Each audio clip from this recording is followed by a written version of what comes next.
Assalamualaikum warahmatullahi wabarakatuh. Alhamdulillahi rabbil alamin. Salatu wassalamu ala ashrafil anbiya'i wal mursalin wa ala alihi wa ashabihi wa man tabi'ahu bi ihsanin ila yaumiddin. Asyhadu an la ilaha illallah wa asyhadu anna Muhammadar Rasulullah, amma ba'du. Jamaah salat subuh yang dirahmati oleh Allah, pada pertemuan sebelumnya kita mengkaji tentang perjanjian Rasulullah dengan non-muslim yang ada di Madinah, yaitu dengan orang-orang Yahudi, yaitu yang paling besar ada Bani Nadir, Bani Qainuqa, dan Bani Quraidah. Kemudian di awal-awal Nabi datang di Madinah, Nabi itu tidak tenang karena sering diteror oleh orang-orang Quraisy maupun orang-orang Yahudi, sehingga Nabi pun ketika malam hari rumahnya dijaga oleh para sahabat sampai beberapa hari. Tapi setelah turun ayat Al-Quran yang mengatakan bahwa Allah lah sendiri yang akan menjamin keselamatan Nabi, akhirnya para sahabat yang menjaga Rasulullah di setiap malam itu diminta untuk pulang. Kemudian yang ketiga, di pertemuan yang lalu, bahwasanya Allah telah mengizinkan pada orang-orang muslim untuk berperang. Karena apa? Bi'annahum zulimu, karena orang-orang muslim itu dizolimi. Jadi diizinkan berperang jika orang-orang muslim itu dizolimi. Artinya sifatnya itu defensif, menyerang, tapi menyerang karena dia itu diserang. Nah, pada kesempatan kali ini saya akan membahas ada 8 sariyah dan ghazwah yang mengawali sebelum terjadinya ghazwah Badar atau perang Badar, perang yang paling besar di zaman Nabi. Ternyata sebelumnya itu didahului dengan perang-perang kecil. Kalau sariyah itu adalah perang yang dimana Nabi tidak ikut. Nabi mengutus seorang sahabat untuk menjadi panglima perang. Tapi ghazwah itu adalah Nabi langsung turut menjadi panglima perang. Nah, ada 8 peperangan yang mengawali peperangan sebelum perang Badar. Tetapi 8 ini tidak semuanya itu kemudian lantas menumbangkan nyawa. Ada juga perang itu yang ternyata ya enggak menumbangkan nyawa. Bahkan ada perang yang enggak jadi perang, karena ketika sampai di tempatnya musuh yang mau dihadapi itu sudah enggak ada, wis pergi. Tetapi di dalam sirah ditulis sebagai sariyah atau ghazwah juga, karena sudah keluar dari Madinah dengan beberapa pasukan, kemudian niatnya untuk berperang. Dan selalu jumlahnya itu tidak sepadan. Orang-orang muslim paling 30, paling banyak 100, 200. Yang orang-orang musyrik jauh lebih banyak. Yang pertama ini ada sariyah Saiful Bahri, sariyah Robih, sariyah Al-Harrar, ghazwah Abwa, ghazwah Buat, ghazwah Safawan, ghazwah Zul Usairah, dan sariyah Nakhla. Ini adalah beberapa peperangan yang mendahului sebelum terjadi perang Badar. Jadi Rasul menyusun beberapa langkah untuk peperangan ini. Yang pertama, mengirim mata-mata yang bertugas mengenali berbagai rute yang ada di sekitar Madinah. Jadi rute-rutenya harus dihafal, nanti kalau misalkan pulang kemana, berangkat dari mana. Kemudian mengadakan perjanjian dengan kabilah yang tinggal di sekitar jalur perdagangan menuju Syams. Jadi orang-orang kafir Quraisy ketika menuju Syams itu mereka berdagang itu selalu melewati Madinah. Lah ketika melewati Madinah ini mereka kadang dicegat oleh orang-orang muslim. Kenapa orang-orang muslim ini sering mencegat kafilah dagangnya orang-orang Mekah? Karena orang muslim ini ingin menunjukkan bahwasanya orang muslim sekarang itu tidak lemah lagi seperti dahulu. Orang muslim itu sekarang sudah punya kekuatan. Intinya menunjukkan, mau unjuk gigi. Supaya apa? Orang-orang musyrik itu tidak lagi melakukan perlawanan, tidak lagi ndelek kisruh kepada orang-orang muslim di Madinah. Ya sudahlah, ketika Anda sudah tahu umat muslim sekarang lebih kuat, tidak usah ndelek aneh-aneh. Tapi orang-orang musyrik ya begitu, mereka tidak mau. Nuharibuhum, kita akan tetap memerangi mereka, liya'lamal arab man nahnu, supaya orang Arab semua tahu, supaya seluruh jazirah Arabia tahu bahwa siapa kita sebenarnya. Nah itu ungkapan siapa? Ungkapan Abu Jahal. Nah, makanya jangan sering terus menengawai lah, dia gak ngerti sapa aku, nek ngerti lah ya. Nah itu ungkapan-ungkapan yang seperti ungkapan Abu Jahal. Yang ketiga, menampakkan kepada kaum musyrikin Yasrib, kaum Yahudi dan suku Badui pedalaman sekitarnya bahwa kaum muslimin adalah kaum yang kuat, tidak lemah. Mereka telah bangkit dari keterpurukan saat di Mekah. Oke lah, di Mekah selalu diintimidasi, tapi sekarang berbeda. Mengirim sinyal balasan atas sikap gegabah kafir Quraisy sehingga mereka terbangun dari tidur nyenyaknya dan sadar dengan kebodohan yang mereka ciptakan. Lah supaya orang Quraisy sadar, sudah tidak usah mengganggu orang-orang muslim. Nah ini ada beberapa syariah, tadi 8 syariah. Itu yang pertama adalah syariah Saiful Bahri. Itu terjadi pada bulan Ramadan 1 Hijriah ya, sudah berlaku 1 Hijriah walaupun ketika itu belum ditetapkan kalender Hijriah.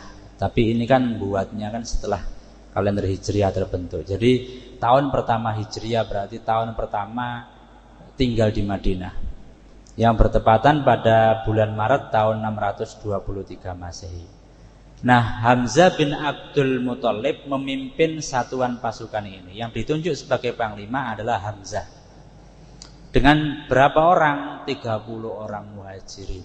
Nah, kan masih cuma sedikit ya, 30.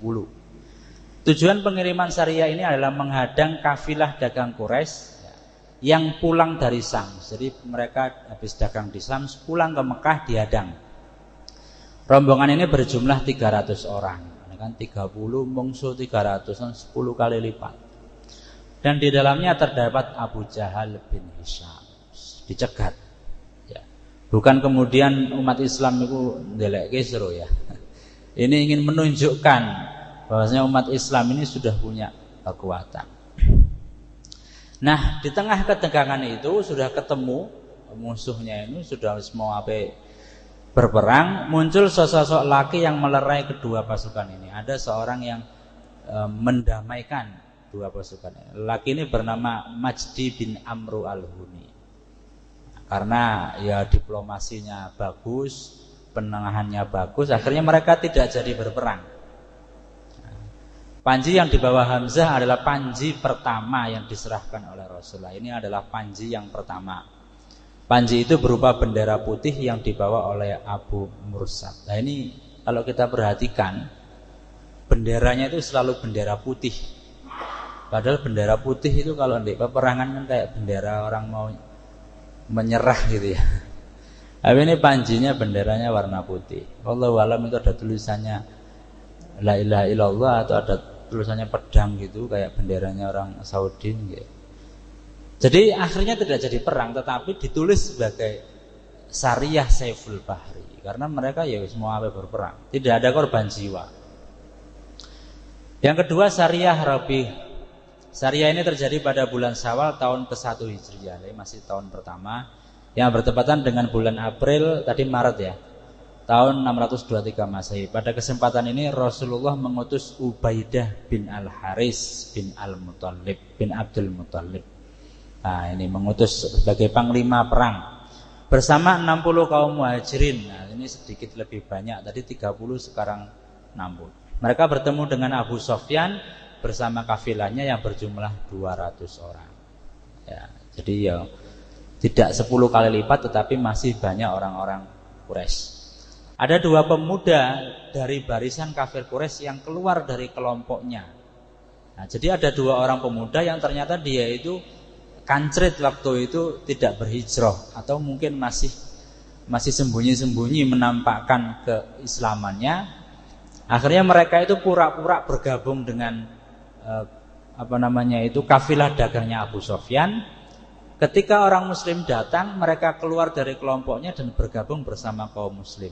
Nah, kan lebih selamat daripada dia kemudian 2 orang ini keluar sendiri, jalan sendiri, akhirnya dihadang, disiksa dan lain sebagainya. Akhirnya dia menggunakan cara seperti ini. Dia bernama Miqdad bin Amru dan Utbah bin Ghazwan al-Mazini. Nah, ini adalah 2 pemuda yang berpura-pura masih Quraisy, ya, kafir. Kedua pemuda tersebut sejatinya sudah masuk Islam, namun agar hijrahnya aman, maka dia berpura-pura ada pada pihak lawan sebagai muslihat. Ya. Bendera yang dibawa juga berwarna putih, dipegang oleh Mistah bin Usasah bin Al-Muttalib bin Abdul Manaf. Nah, ini kasih bendera juga warna putih. Kemudian jadi panglima sendiri, memegang bendera sendiri. Aksi tersebut tidak sampai memicu kobaran perang secara frontal. Ya, terjadi peperangan tapi tidak sampai terjadi peperangan yang frontal, artinya tidak menimbulkan korban jiwa juga, gitu ya. Ini gambar hanya ilustrasi. Kemudian yang ketiga, Syariah Al-Kharar. Peristiwa ini terjadi pada bulan Dzulqa'dah tahun pertama. Jadi masih tahun pertama juga, atau bulan Mei, Maret, April, Mei, hampir tiap bulan. Pada syariah ini Rasulullah mempercayakan Sa'ad bin Abi Waqqas sebagai panglima perang untuk memimpin 20 sahabatnya. Jadi 30, 60, 20. Mereka baru tiba di Al-Kharar saat pagi hari kelima dari keberangkatan. Jadi sampai tempatnya itu hari kelima dari keberangkatan, 5 hari. Sayangnya rombongan dagang Quraisy telah melewati tempat ini sehari sebelumnya. Jadi karena dulu itu tidak bisa melacak, ya, tidak ada GPS, jadi tidak tahu. Dikira-kira saja rombongan orang Quraisy itu sampai di sebuah daerah itu tanggal sekian. Nah, ternyata estimasinya meleset. Nah, sampai sana yang mau dicegat itu wis pulang. Nah, akhirnya pulang nggak bawa apa-apa dan nggak jadi perang. Bendera putih dibawa oleh Al-Miqdad bin Amr. Ya. Jadi tidak mesti ada pertumpahan darah, ya. Nah, ini baru Nabi ikut di dalamnya. Ghazwa Abwa atau Wadda. Perang ini terjadi pada bulan Syafar tahun kedua. Jadi tahun pertama tadi ada 3 peperangan atau 3 syariah. Nah, tahun kedua ini mulai lagi, bertepatan pada bulan Agustus tahun 623 Masehi. Pada kesempatan ini Rasulullah sendiri yang memimpin pasukan. Jadi Rasul turun langsung, berkekuatan 70 orang muhajirin. Nah, ini lebih banyak dari yang tahun pertama. Nah, sebelum meninggalkan Madinah, terlebih dahulu beliau menunjuk Sa'ad bin Ubadah sebagai penanggung jawab Madinah. Nah, ini ketika Nabi keluar Madinah untuk perang, Madinah ini harus tetap ada yang ngurusi. Kalau mungkin bahasa kita itu ya PLT gitu ya. Pejabat itu kalau keluar kota atau keluar pulau dalam waktu panjang, itu di kampus atau di sebuah lembaga itu harus ada PLT rektor, PLT kepala sekolah. Ini PLT Nabi. Ya, sebagai penanggung jawab Madinah, menggantikan beliau untuk sementara waktu. Jadi sementara kemudian anak surat masuk, disposisi apa gitu kan, bisa mendisposisi. Namun setibanya beliau bersama pasukannya di Wadan, mereka tidak menjumpai pasukan Quraisy yang melintasi rute itulah. Kecelik lagi tadi yang nomor 3 tadi wis telat, yang ini juga tidak menjumpai. Pada ghazwa ini beliau membuat ikatan perjanjian dengan Amru bin Maksi ad-Damri, pemimpin Bani Dhamrah saat itu. Berikut ini isi perjanjian yang disepakati oleh kedua belah pihak. Jadi walaupun sampai di sana Nabi bukan berarti tidak berhasil melakukan apapun, beliau melakukan perjanjian dengan penduduk setempat. Ya, isi perjanjiannya adalah bahwa jiwa dan harta mereka dijamin keamanannya kepada daerah yang dituju tadi, Abuwa tadi ya. Kepada Bani Zamrah bahwasanya jiwa dan harta mereka dijamin keamanannya oleh Rasul. Jika ada yang menyerang mereka, maka mereka akan mendapatkan bantuan dari Allah dan Rasulnya selama mereka tidak memerangi agama Allah. Jika Rasulullah mengajak mereka untuk memberi pertolongan, maka mereka juga harus memenuhinya. Jadi membangun, kalau bahasa sekarang itu MOU dengan banyak kepala suku di daerah sekitaran Madinah dan menuju ke Syam situ. Jadi nanti kalau misalkan peperangan, nah ini banyak yang mendukung.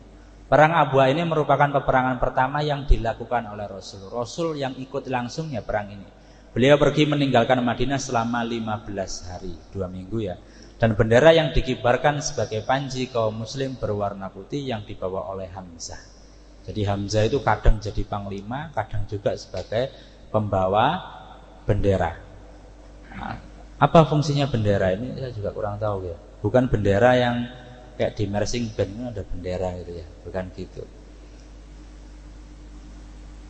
Ghazwah Buat, nah ini ghazwah yang kedua yang diikuti Rasul. Peperangan ini terjadi pada bulan Rabiul Awal tahun kedua Hijriah, masih tahun kedua yang bertepatan dengan bulan September. Rasulullah keluar bersama 200, nah ini lumayan banyak, tadi 70 ya, guna menghadang kafilah dagang Quraisy yang berjumlah 100 orang. Nah, berarti ini masih banyak orang muslim. Membawa 2.500 unta beserta muatan dagangannya. Untanya lebih banyak dari orangnya ini. Di dalam rombongan itu terdapat pula Umayyah bin Khalaf. Pasukan Rasulullah tiba dibuat dari arah Radwan, namun tidak sempat terjadi apa-apa. Nah, sudah bertemu namun tidak terjadi peperangan. Beliau menunjuk Sa'ad bin Mu'adz sebagai amir sementara. Ini PLT-nya di Madinah. Sa'ad bin Mu'adz di Madinah menggantikan beliau. Pada peperangan ini bendera yang dibawa berwarna putih dibawa oleh Sa'ad bin Abi Waqqas. Jadi bergantian begitulah. Ada yang bagian membawa bendera, ada yang bagian menggantikan Nabi di Madinah. Yang keenam Ghazwah Safwan, ini ghazwah yang ketiga, masih di tahun kedua Hijriah, bertepatan dengan bulan September. Latar belakang peristiwa ini lantaran Qurs bin Jabir bersama kawanan orang musyrik menyerang kandang hewan gembalaan penduduk Madinah dan berhasil menjarah domba-dombanya. Ya, karena memang mencari kisruh di Madinah ya. Dengan sigap Rasulullah dengan ditemani 70 sahabat mengejar kawanan perampok tersebut, terus memacu hewan tunggangannya hingga beliau tiba di suatu tempat dari arah Badar yang dinamakan dengan Safawan. Nah ini ya karena ngejar orang yang ngobrak-ngobrak domba. Sayangnya gerombolan Qurs bin Jabir tidak terkejar sehingga beliau kembali ke Madinah tanpa terjadi peperangan. Nah, banyak sekali yang tidak menumpahkan darah ya. Pada kesempatan ini beliau mempercayakan urusan Madinah kepada Zaid bin Harisah dan panji berwarna putih diberikan kepada Ali bin Abi Thalib. Kemudian Ghazwah Dzul Usairah. Peristiwa ini terjadi pada tahun 2 Hijriah juga. Pada kesempatan ini beliau keluar bersama 150 sahabat. Tadi 200, sekarang 150. Pasukan ini membawa 30 unta sebagai kendaraan. Nah, rombongan inilah yang kemudian hari menjadi sebab meletusnya perang Badar Kubro. Nah, ini nanti akan menjadi penyebab terjadinya perang Badar Kubro. Sekembalinya mereka dari wilayah Syam. Panji kaum muslimin saat itu berupa bendera warna putih diusung oleh Hamzah bin Abdul Muthalib. Yang terakhir Sariyah Nakhlah. Sariyah ini terjadi pada bulan Rajab tahun kedua Hijriah juga, yang bertepatan dengan bulan Januari 624 Masehi. Nah, kali ini beliau mengutus Abdullah bin Jahsy. Ya, beliau tidak ikut karena Sariyah ya. Bersama 12 sahabat muhajirin ke Nakhlah. Jadi nama-nama perang ini dinisbatkan kepada tempat yang dituju. Setiap satu unta ditunggangi oleh 2 orang. Mereka menyisihkan 1/5 bagian dari harta rampasan tersebut untuk Allah dan Rasulnya. Ini ada harta rampasan. Harta rampasan pertama dalam Islam itu pada Syariah Nakhlah. 1/5 untuk Allah dan Rasulnya, 4/5 untuk prajurit. Nah ini jadi sering ada satu hadis itu yang menceritakan bahwa orang mati syahid tetapi dia tidak masuk surga. Itu disebabkan karena 2 hal. Yang pertama, dia berperang supaya dibilang pemberani. Yang kedua, dia berperang untuk mencari harta rampasan. Karena apa? Tidak sedikit loh ghanimah itu. Harta rampasan perang itu 1/5 untuk Allah dan Rasulnya, 4/5 itu untuk prajurit perang. Bahkan dalam suatu kesempatan ada perang itu yang melimpah harta rampasannya, sehingga orang-orang yang nggak ikut perang itu kebagian juga. Nah, ini salah satu juga penyebab perang Uhud itu umat Islam itu menjadi kalah. Nah, kedua tawanan itu pun menjadi tawanan pertama dalam Islam. Dan korban yang meninggal dari kafilah Quraisy pun menjadi orang pertama yang terbunuh di tangan Islam. Jadi dari 8 itu baru ini pertama kali yang terbunuh orang Quraisy. Baru pertama kali ini ada tawanan, baru pertama kali ini ada ghanimah. Ya. Nanti tawanan itu ada tebusan. Kalau nggak salah 4.000 dirham untuk menebus tawanan. Kalau tawanan orang Quraisy ini orangnya miskin, nggak punya uang, nggak bisa bayar tebusan, disuruh ngajar 10 anak Muslim mengajar membaca dan menulis. Itu sebagai tebusannya. Sayangnya Rasulullah tidak sependapat dengan keputusan yang telah mereka ambil. Beliau bersabda, aku tidak memerintahkan kalian untuk berperang pada bulan haram. Maka beliau pun tidak menerima harta rampasan dan tawanan tersebut. Lah sayangnya ini terjadi pada bulan-bulan haram, bulan-bulan yang dilarang untuk berperang. Akhirnya Rasul tidak menerima ghanimah yang didapat oleh orang-orang Muslim. Nah ini beberapa ayat terkait dengan haramnya berperang di bulan haram. Yas'alunaka 'anil syahril haram qitalin fih. Mereka bertanya kepadamu tentang berperang pada bulan haram. Katakanlah kul qitalun fihi kabir. Katakanlah berperang dalam bulan itu adalah dosa besar. Wa suddun an sabilillah wa kufrun bihi wal masjidil haram wa ikhraju ahli minhu akbar indallah. Tetapi menghalangi orang dari jalan Allah, ingkar kepadanya, dan mengusir penduduk dari sekitarnya lebih besar dosanya dari dalam pandangan Allah. Wal fitnatu akbaru minal qatl, dan fitnah itu lebih kejam daripada pembunuhan. Turunnya ayat ini kemudian orang-orang Quraisy ini senang. Kenapa? Loh, dan orang Muslim sendiri disalahkan sama Rasul, disalahkan sama Allah. Tapi kemudian di situ ada kata-kata bahwasanya wasaddun an sabilillah wa kufrun bihi wal masjidil haram wa ikhraju ahli minhu akbar indallah. Tetapi menghalangi orang dari jalan Allah, ingkar kepadanya, mengusir penduduk dari sekitarnya itu lebih besar dosanya. Artinya apa? Orang Quraisy itu lebih besar dosanya daripada orang Muslim yang hanya melanggar perang di bulan haram. Nah, wahyu ini menegaskan bahwa suara-suara miring yang dihembuskan kaum musyrik untuk menebarkan keraguan terhadap sepak terjang syariah Abdullah bin Jais tidak berarti apa-apa.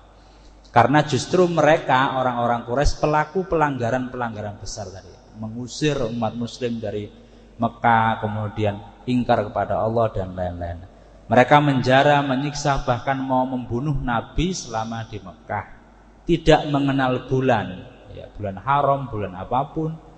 Rasulullah lantas melepaskan kedua tawanan tersebut serta membayarkan diat atas orang yang terbunuh kepada keluarganya. Jadi tawanan nanti langsung dilepas, tidak pakai diberikan tebusan.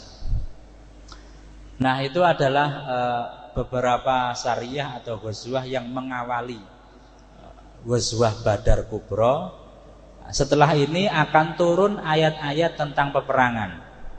Jadi kenapa umat muslim harus berperang, kemudian berperang itu pahalanya bagaimana, mati syahid itu dijamin masuk surga dan lain sebagainya. Sehingga ketika perang Badar Kubra nanti, orang muslim itu perang itu nyari mati, sedangkan orang kafir Quraisy perang itu nyari hidup. sehingga jumlah yang tidak sepadan itu tetap bisa dimenangkan oleh orang-orang muslim. Saya rasa itu yang bisa disampaikan. Mungkin ada yang ditanyakan. Kemudian terkait dengan ayat-ayat perang ini, nanti insya Allah kalau dalam dunia akademik itu disebut dengan ayat-ayat saif, ayat-ayat pedang. Ini sebagian orang khususnya orang-orang orientalis ya, orang-orang barat itu mengatakan bahwa dalam Al-Quran itu banyak sekali ayat-ayat saif atau ayat-ayat pedang. Ini menunjukkan bahwa Islam itu bukan agama yang cinta damai, tapi agama sing jalukane perang. Nah, itu akan ada banyak pendapat terkait posisi ayat-ayat saif ini bagaimana menyikapi. Ada yang mengatakan bahwa ini berlaku ayat nasikh wa mansukh, karena ada beberapa ayat perdamaian yang toleransi, ada beberapa ayat yang cenderung seperti itu. Maka bagaimana mengutipnya? Seringkali orang sedikit-sedikit ambil comot sana, kemudian ambil comot sini. Orang-orang Islam yang agak radikal ngambilnya ayat-ayat saif, orang-orang Islam yang agak progresif ngambilnya ayat-ayat toleran. Nah, itu penempatannya mungkin akan kita bahas ayat-ayat saif pada pertemuan yang akan datang. Kurang lebihnya mohon maaf. Wabillahi taufiq wa hidayah. Assalamualaikum warahmatullahi wabarakatuh.